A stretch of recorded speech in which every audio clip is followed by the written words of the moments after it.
देखो आम सरकार अभिमुख पूरा स्पष्ट आमर पशु संपद विकास और गोमातार विकास सरकार विभिन्न प्रकार पदक्षेप नहीं जमती कि आम गोशालार आम कथा कहीचु जे आम 5 वर्ष भितर ओडिशा रे 200 गोशालार व्यवस्था करूँ एवं सरकार तरफ सब्सिडी व्यवस्था रही जो माने कि अप टू 150 गाई पर्यंत 52 लाख पर्यंत कंस्ट्रक्शन आम सब्सिडी व्यवस्था करुचे एवं जो माने गोशाला करेंगे एवं से गोमाता मानकर दैनंदिन खाद्यर व्यवस्था सरकार करने दिन को 54 टंकार व्यवस्था करा जायछि जा फल कि आमर जो विभिन्न ग्रामांचल रे गोशाला एवं गोपालनर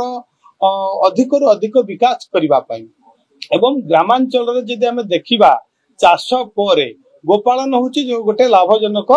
आमर व्यवसाय कहले अच्युत हम ना यही दिगरे मध्य ग्रामांचल युवक मान महिला मान सशक्त करने स्वावलंबी करने आर्थिक विकास क्षेत्र में गोपालन सहयोग कर तेणु आम सरकार तरफ सब्सिडी व्यवस्था गोपालन दिगरे करमती साधारण वर्ग को 40% एवं एससी एसटी हरिजन वर्गर जो माने लोक माने महिला माने चाहिए जे गोपालन करने 60% सब्सिडी सरकार बहन कर व्यवस्था करा जायछि तेणु आमको समस्त को आज जो गृह में आज प्रश्न थिला जे आमर दुग्ध मिशन बन्या जो रही दुग्ध उत्पादन क्षेत्र में ओडिशा को आग को नेबाई सरकार विभिन्न पदक्षेप वर्तमान नौचंती जमती कहली कि गोपालन एवं आमर घास चाष सब्सिडी करा जायछि एवं ग्रामांचल रे